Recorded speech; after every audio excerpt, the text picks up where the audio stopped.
Welcome to Commerce Kira. Today we will study about capital. आज हम लोग capital के बारे में पढ़ेंगे।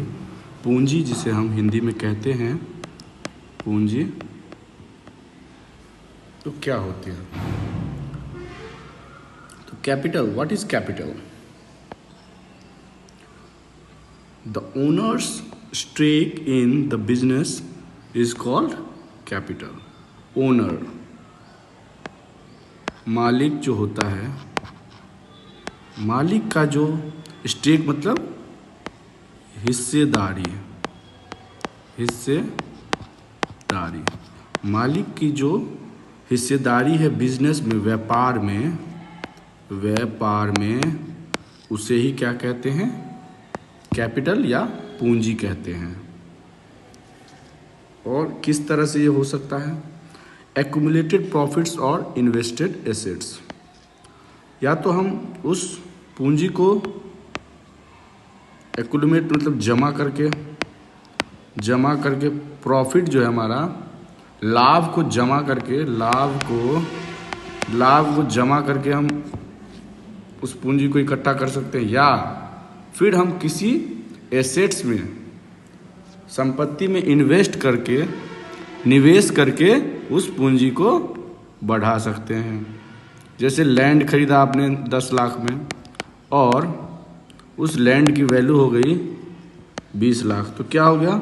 20 लाख जो है आपकी पूंजी जो है बढ़ गई। कैपिटल का वैल्यू क्या हो गया?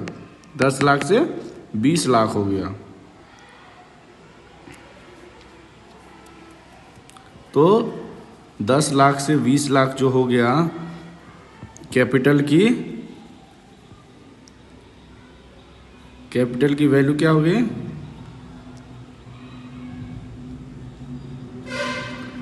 10 लाख से 20 लाख, उसी को क्या बोले? पूंजी में बढ़ोतरी हो गई।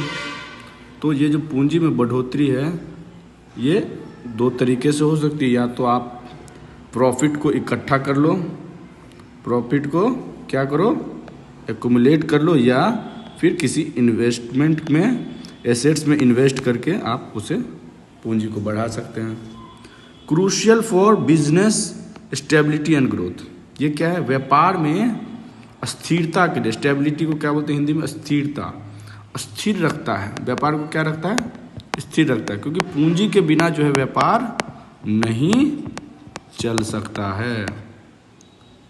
पूंजी के बिना व्यापार नहीं चल सकता है, इसीलिए व्यापार में अस्थिरता बनाने के लिए क्या है? पूंजी की आवश्यकता होती है।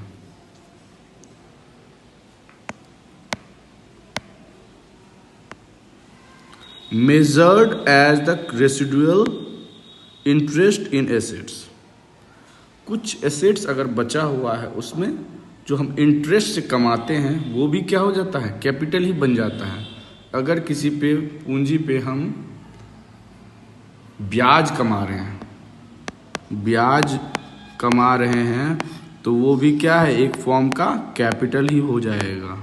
Form of capital in future.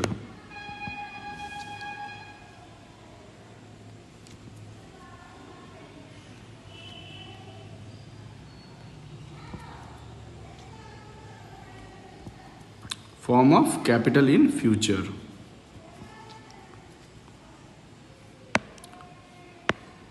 तो capital represents the net worth of business calculated. Net worth क्या होता है? कुल मूल्य क्या है?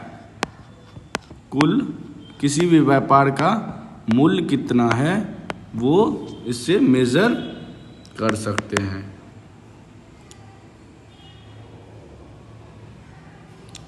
तो इसका इसी तरह से एक फॉर्मूला आ गया। क्या आ गया? फॉर्मूला आ गया। अगर हमें निकालना हो ओनर का इक्विटी, तो क्या करेंगे?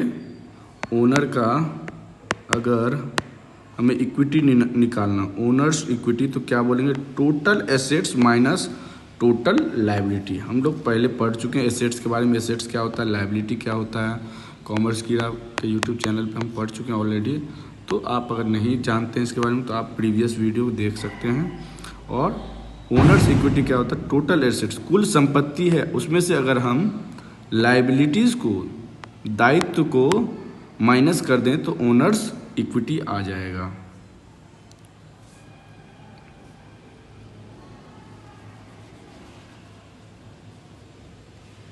और कैपिटल जो होता है कई प्रकार के होते हैं। इक्विटी कैपिटल हो गया, रिटेन्ड अर्निंग्स, आपने लाभ कमाया और उसे रख लिया। Share holder value, share holder की जो वैल्यू होती है वो भी होती है। आपने शेयर किसी कंपनी में इन्वेस्ट किया है और उसकी जो वैल्यू है वो भी एक तरह का कैपिटल ही है। सबसे पहले क्या होता है? Initial investment. बहुत जगह जो हम कैपिटल सबसे पहले कहाँ से आता है बिजनेस में? इनिशियल, जब हम स्टार्ट करते हैं बिजनेस को, क्या करते हैं? स्टार्ट करते हैं। मान लीजिए हमने बिजनेस 5 करोड़ से स्टार्ट किया। मैंने पेन मैन्युफैक्चरिंग का बिजनेस स्टार्ट किया, पेन बनाते हैं हम, और 5 करोड़ से, तो इसी को बोलेंगे इनिशियल इन्वेस्टमेंट। ये क्या ओनर के द्वारा अधिकतर किया जाता है? क्या किया जाता है? ओनर जो होते हैं बिजनेस के, वो क्या करते हैं? इन्वेस्ट करते हैं।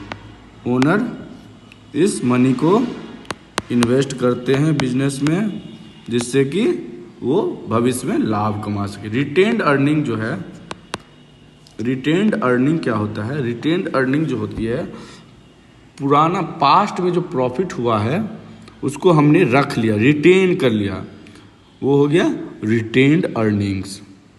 Past profit that have been kept and reinvested in the business. पुराने प्रॉफिट को हमने क्या किया? री इन्वेस्ट कर दिया बिजनेस में, वही हो गया retained earnings. Equity capital, fund raised from investor in exchange for ownership. Fund raised from investor in exchange of ownership. जो मनी हमने किसी बिजनेस में किस चीज़ के लिए दिया? ओनरशिप पाने, हिस्सेदारी पाने के लिए दिया, वही होता है इक्विटी कैपिटल। किसी, मान लीजिए बिजनेस है 5 करोड़ की, जैसे पेन मैन्युफैक्चरिंग का मैंने एग्जांपल लिया, 5 करोड़ का बिजनेस है और उसे 5 करोड़ और चाहिए। किस चीज़ के लिए? 5 करोड़ और चाहिए, तो 5 करोड़ और चाहिए, वो क्या करेगा? क्या करेगा? इक्विटी रेज कर देगा। 5 करोड़ और, मान लीजिए 10 लाख लोगों ने उस इक्विटी को खरीद लिया, तो वही हो गया इक्विटी कैपिटल से बिजनेस ने पैसा रेज किया। ग्रोथ कैपिटल क्या होता है? Capital used specifically for expansion और स्केलिंग ऑपरेशंस। मान लीजिए हम पेन का एग्जांपल लेते हैं। पेन का फैक्ट्री हमारे भोपाल शहर में है और हम उस पेन फैक्ट्री को इंदौर में भी खोलना चाहते हैं, मध्य प्रदेश के अंदर। तो हम क्या करेंगे? फिर से हमें कैपिटल की आवश्यकता होगी, पूंजी की आवश्यकता होगी। उसी तरह की पूंजी को क्या बोलते हैं? ग्रोथ कैपिटल, जो हमारे बिजनेस को ग्रोथ, विकास करने में हेल्प करे, बढ़ाने में हेल्प करे, उसी को क्या बोलते हैं? Growth capital. तो यही आज का क्लास जो है सिंपल सा था कैपिटल के बारे में, और मुझे उम्मीद है कि आप लोग सीख पाए होंगे व्हाट इज़ कैपिटल एंड तरह तरह के कैपिटल जो होते हैं, पूंजी का प्रकार जो है। और बहुत ही आसान था ये टॉपिक, अगर इजीली पढ़ें, और ये हमारे 11th के बच्चों के लिए रिलेवेंट है, जो 11th क्लास में अभी नए नए कॉमर्स लिए हैं। तो thank you for watching this video, और आपको अच्छा लगे तो इसी तरह के वीडियो के लिए आप कॉमर्स कीड़ा को देखते रहें। Thank you.